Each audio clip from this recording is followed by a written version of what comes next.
What's up guys? Joker here. Today I've got a news update for you on Gears of War Ultimate Edition for the PC. Now you guys know last summer at E3 when they announced this for PC, I was absolutely over the moon with excitement because Gears of War as a franchise was one of my absolute favorites on the Xbox 360 of that entire generation, and one of the reasons that I stayed on that console for a good period of time and I wasn't on the PC at all was because I was always with my friends playing Gears of War on consoles all the way up through Gears 3, and I've loved the story, the multiplayer, the horde mode. There has not been any facet of the Gears of War franchise that I have not loved to the nth degree. Even the Beast mode as well. Everything. Horde, Beast, multiplayer, single player. It has been the absolute complete package for me for many years, and I'm so pumped for this game to be getting relaunched on the PC with DirectX 12 and all that goodness. So let's not wait anymore. Let's get into it. We got the system requirements today via the Microsoft store page. Now, we still don't have an exact release date for this, but there are some rumors that maybe March, which is right around the corner. So if we could see this around late March, which we're seeing some rumors for that, like Killer Instinct around March. So would really love to see that. I just want to play Gears, sooner rather than later. We're already getting the requirements, and we usually get those like 1 to 2 months before the game comes out. So it could be pretty conceivable that it would come out by the end of March, but we'll just have to wait and see what they do with that. But the system requirements for this, and they've actually done the minimum, recommended for 1080 and recommended for 4K, which is awesome to see. I've mentioned this in a number of system requirement videos that I want to see more developers taking this type of initiative to let us know as much detailed information as we can about the game and what we're going to need to actually run it at various resolutions and frame rates and things like that. Like if you're recommending something, tell us if that's recommended for 1080, 30 FPS, 60 FPS, 4K, etc. All right, now firing into. I know, but we're rambling on here. What is it, like 2-3 minutes already? Let's go.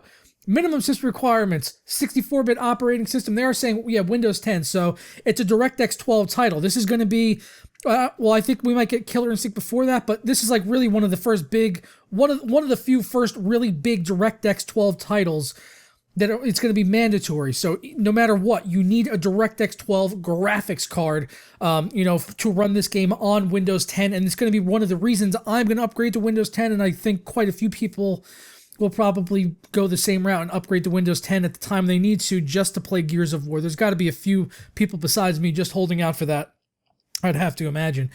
Coming over to the processor side, they are saying an i5 2.7 gigahertz or an AMD FX 6-core, so they're not identifying a very specific generation or anything. They're just saying an i5 or a 6-core AMD 2.7 gigahertz or higher, which is good. Nice to be broad like that, because sometimes they'll recommend like the Skylake, and then people are like, well, I'm on Sandy Bridge. Is Sandy Bridge going to be okay? Like, yeah, it probably would. It's the same fucking thing, more or less. Like the IPC gains have not been great over the years for Intel, so Sandy Bridge, Skylake, anything in between, if you're on an i5, you're going to be absolutely golden, I guess, for at least the minimum requirements they are telling us here on this. For the memory, 8 gigabytes minimum. For the graphics, they are saying a 650 Ti or an R7260X.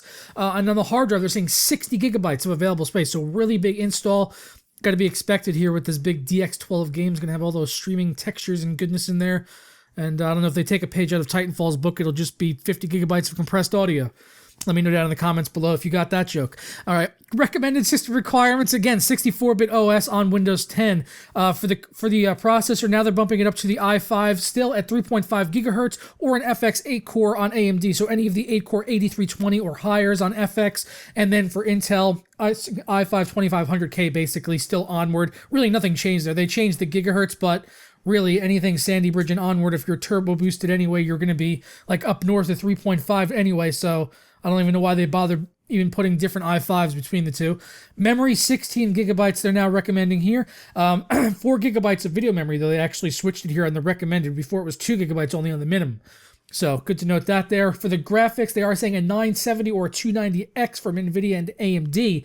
Now that's the recommended for 1080p, keep in mind. So 970 or 290X for 1080p, pretty reasonable, especially for a DirectX 12 game, and hopefully that should be enough to hold up to, this game at least at 1080 and maybe even 1440p, I would hope. For the recommended system requirements on 4K, now they're bumping it up to an i7 4 gigahertz, and we'll see if that actually is going to make a difference. I don't see why going from 1080 to 4K would require and a jump from an i5 to an i7. I will test both when the game comes out, I assure you. I'm going to test on both of my systems with the i5 and the i7 and multiple GPUs. So if you're not subbed already, make sure you are for that now. And then on the graphic, memory is staying same 16 at 16 gigs, but 6+ gigs of video memory for 4K, and the GTX 980 Ti or the 390X, which is an 8GB card, but it's got way less horsepower on that 390X than the 980 Ti. That should be noted. Those aren't really matched up exactly, but as for AMD side, that's a stronger card as far as video memory is concerned. So going to be interesting to see. Maybe on DirectX 12, it's going to be allowed to take advantage of that video memory more, which it should in theory. It should have more direct access to that video memory on DirectX 12, so having that 8GB might be enough to help out the 390X to be more than enough GPU horsepower to even hang in there with something like a 980 Ti from NVIDIA. That could be really interesting to see if they can actually do that on DirectX 12 with AMD, because if they can put up the same or really good numbers with like a card that's like $300 less than 980 Ti, that's going to be impressive. That's a pretty interesting gap there between NVIDIA and AMD, I'd have to say. You can let me know what you think about it down in the comments below. But I'm going to go ahead and get out of here, guys, and I will catch you in the next video. Just super pumped about Gears of War Ultimate Edition. I hope you guys can tell that in the way that I'm talking about it here. I just want a fucking release date already. Can we get a release date, please? Rod Ferguson, you ginger Jesus motherfucker. Can we get a release date, please? I would go call Cliffy B, but Cliffy B don't care about Gears no more. He's too busy worrying about Blue Streak and Martin Lawrence and Luke Wilson running around and all that kind of good stuff. I don't even know. With my balls out, like my tongue with it, something like that. Something like that. It's a movie. It's a movie reference, okay? If you don't, it's not my fault you don't get pop culture references to the 90s, okay? If you were born after the year 2000, that's your fault. You should have swam faster, bitch. I'm just kidding. Oh my god, wow. Wow. That was aggressive. This is, I don't know why this is a system requirement video. Should have unclicked by now. No one watches more than 3 minutes anyway, right? That's what the view times tell me anyway. They say no one watches more than about 3.5 minutes. So I'm banking on that no one's watching anymore at this point.